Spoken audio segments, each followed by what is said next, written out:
अक्टूबर 2025 में खत्म हुए तेल वर्ष में अमेरिका से जो आंकड़े पकड़िए तो सोया तेल के इंपोर्ट में रिकॉर्ड तेजी आई है।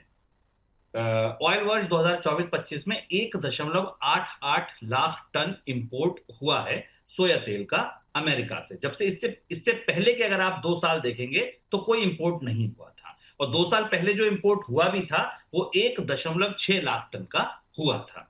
यानी कि 2 साल कोई इंपोर्ट नहीं, उससे पहले जो हुआ वो इतना इंपोर्ट नहीं। फिर इस साल ऐसा क्या हो गया जो सोया तेल अमेरिका से इस मात्रा में इंपोर्ट होने लगा? सर, सबसे पहले तो ये ऑयल इंपोर्ट का जो पूरा स्ट्रक्चर है, इसको थोड़ा-सा समझा दीजिए, और उसमें भी खास रोशनी या खास रेखांकित जिस हिस्से को करें, वो पाम तेल का।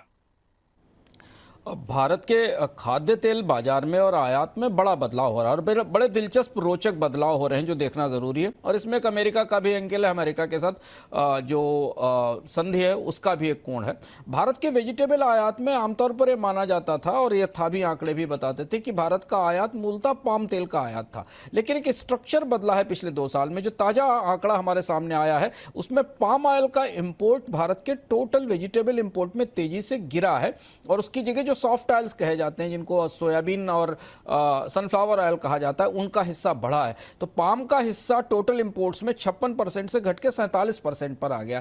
लगभग आप मान के चलें 8-9% की गिरावट है, जबकि सॉफ्ट ऑयल्स का शेयर 44% से बढ़ के 53% पर पहुंच गया है। और इसके पीछे बड़ी दिलचस्प वजह है। पाम जो कि भारत में आप जितना भी वेजिटेबल ऑयल खाते हैं, इस्तेमाल करते हैं, और अलग अलग तरीके से चीज़ों में इस्तेमाल किया जाता है, उसमें पाम ऑयल का हिस्सा सबसे बड़ा होता है। पर इधर इंडोनेशिया और मलेशिया, जहां से भारत में पाम का इंपोर्ट होता है, वहां कीमतें बढ़ी हैं। उन्होंने एक हिस्से का, अपने पाम के एक हिस्से का इस्तेमाल इथेनॉल बनाने में और बाकी जगह करना शुरू कर दिया है। तो अब जो प्राइस गैप है, जो प्राइस डिफरेंशियल है, जो पाम और बाकी सॉफ्ट ऑयल के बीच में था, सनफ्लावर ऑयल और सोयाबीन के बीच में, वो बेहद कम हो गया है। और इसलिए तेजी से भारतीय घरों में अब सोयाबीन और सनफ्लावर ऑयल से बने हुए रिफाइंड ऑयल पहुंच रहे हैं। तो अभी आप जो तेल खा रहे हैं या खरीद रहे हैं, शायद आपको इस बात की जानकारी पता ना हो, लेकिन उसमें पाम का कंटेंट धीमे धीमे कम होता जा रहा है, और सोयाबीन और सनफ्लावर का हिस्सा बढ़ता जा रहा है, क्योंकि भारत की पूरी इंपोर्ट बास्केट ये दिखाती है।